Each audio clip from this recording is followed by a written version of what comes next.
Hey, what's going on, guys? I've got a new programming app called Screencast.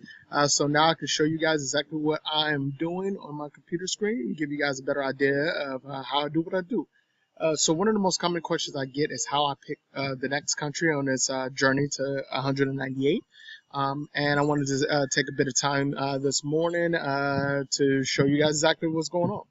So here's my Excel spreadsheet, countries and territories that I created to show where I've been and where I need to go.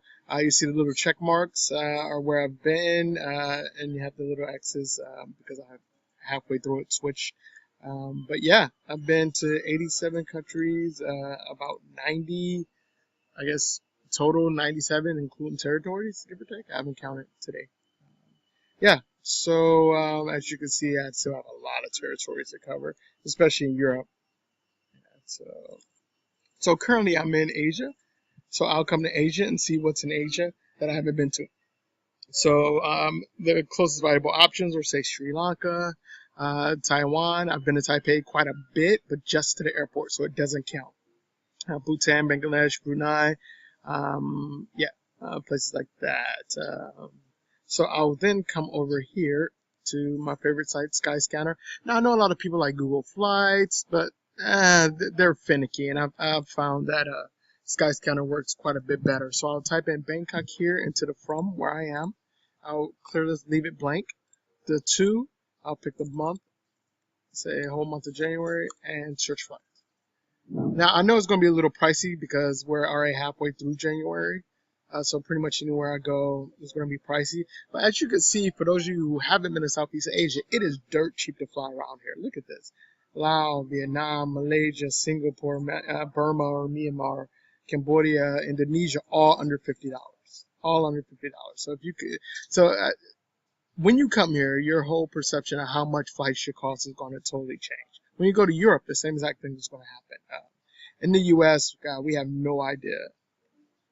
Let's see. So now I'm looking at this, and the only real viable option or place I haven't been is Taiwan, Taipei, which is $92, which is not too bad. So I'll check it out. I'll check the dates on the flights. I'm not going to leave this week because I have some work I have to do in Bangkok, but here is viable week. Okay, perfect. So then I'll come here and I'll say, okay, once I'm in Taipei, where else can I go? So clear it out, leave it blank, and this will actually be in February, whole month. I paid everywhere. Okay, so the list gets a bit tighter for me, and honestly, really not many places. So Indonesia, they kind of puts that's yeah the jump it jumps at Indonesia. So I already know that I'm kind of stuck. I'm kind of stuck if I go to Taipei. But one thing, I always think ahead a couple countries. So I can fly into Taipei, get to Taipei, and then I can fly into the Philippines, which is a place that I've been wanting to go lately because I have a lot of friends there. So I can get to Cebu or Manila, and really anytime I want. It's relatively inexpensive and in February. And let's see what Cebu's looking like.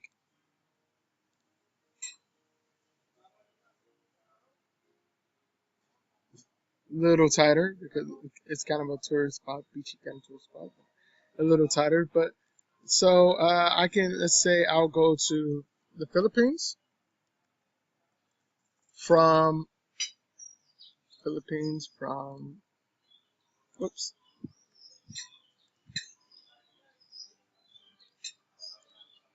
and where can I go? Because I'll only stay in Taipei maybe a week. Philippines maybe a week. By the way, flying in within the Philippines is dirt cheap. Let's see. So where can I get to from the Philippines? Singapore, Brunei. Let's see. Taipei, South Korea, Indonesia, Cambodia, Kuwait. I'm not going to Kuwait. You know I need to. Guam, UAE. And look, this is from the Philippines, by the way. Look at the places that you can get to from the Philippines. Kuwait, Australia, Guam, UAE, Qatar, Saudi Arabia, The Philippines is a huge tourist hub to the Middle East. Huge tourist hub to the Middle East. So I am actually looking here. Bingo. New country. Right here. And get to Sydney for $148.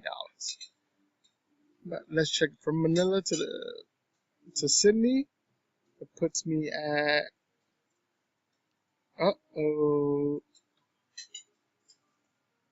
about here, because I'd say the first couple weeks, let's say Taipei for a week, then Philippines for a week, so around here. So about it's going to actually be around 230 so somewhere around here I'm leaning towards. But let's say I actually want to kick it a little longer, do 2 weeks in the Philippines, which is totally okay and viable for me. 228 direct flight to Sydney. And granted, I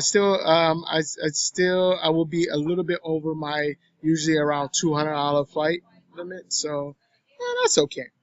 Because with the flight there, it'll take me, that'll be about $280, so about $80 over what I normally like to spend in a month on flights. That's not bad. So $225. So once I get to Sydney, and also I have to factor in this. There is for tourists visa to Australia, $115 for Americans. So I have to factor that in, but that's kind of the cost to play the game. So once I'm there, let's go back.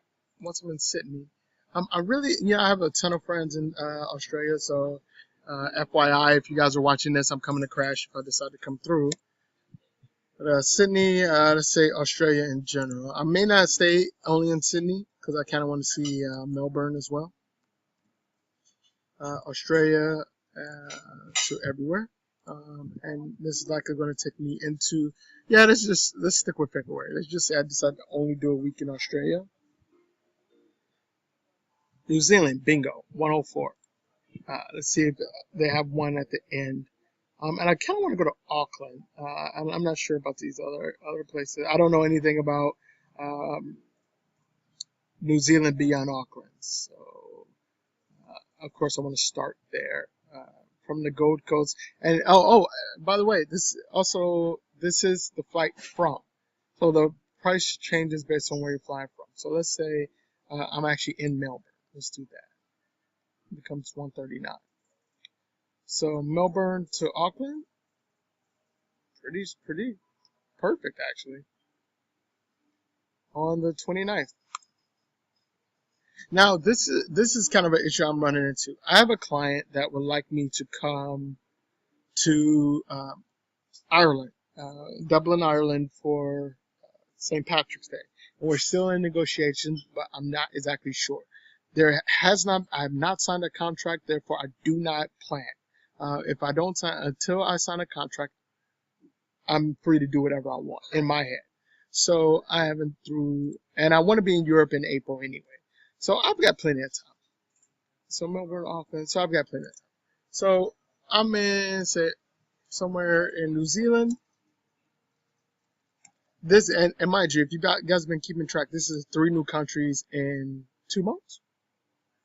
So, and that would be approximately, you have a $115 visa fee. The major flight was $260. Add on to that another $70, so around $400 in flights, 3 new countries and a visa fee. So around $550, give or take, for 3 new countries in that amount of time. So New Zealand, let's say in March. Where can I go from New Zealand? Fingers crossed, fingers crossed. Back to Australia, Tonga, Samoa, and the issue, I need to get closer to Europe.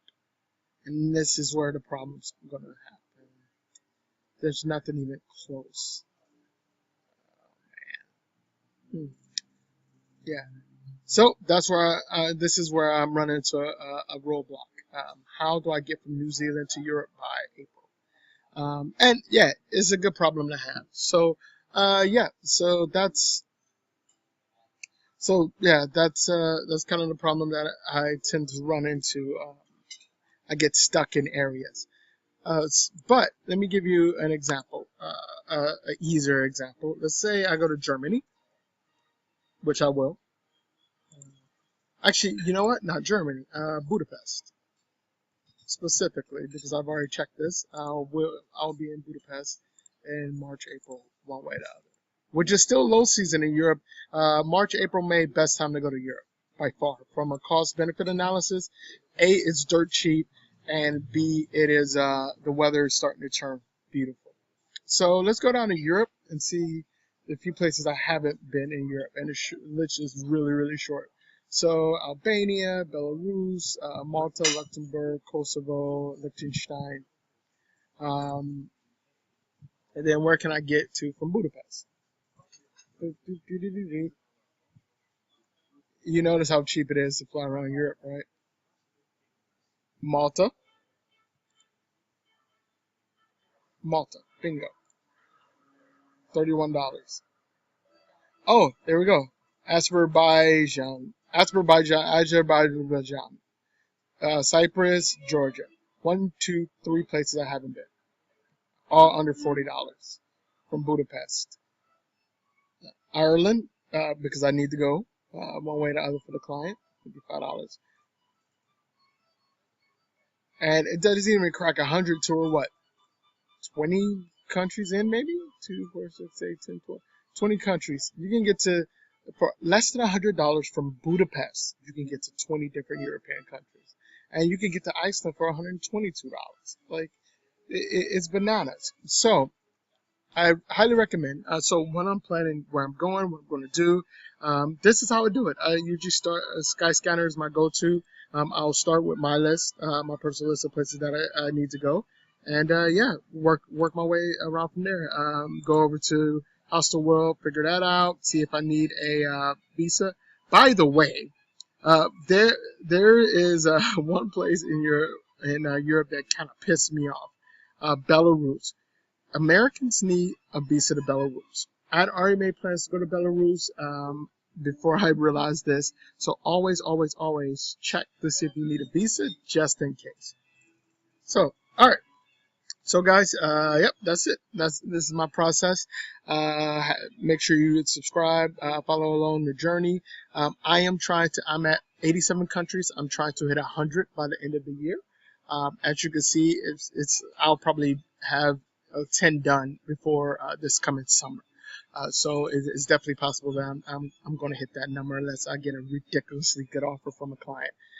So make sure you guys stay tuned, subscribe, ask questions, share, and yeah, I'll see you guys in the next video.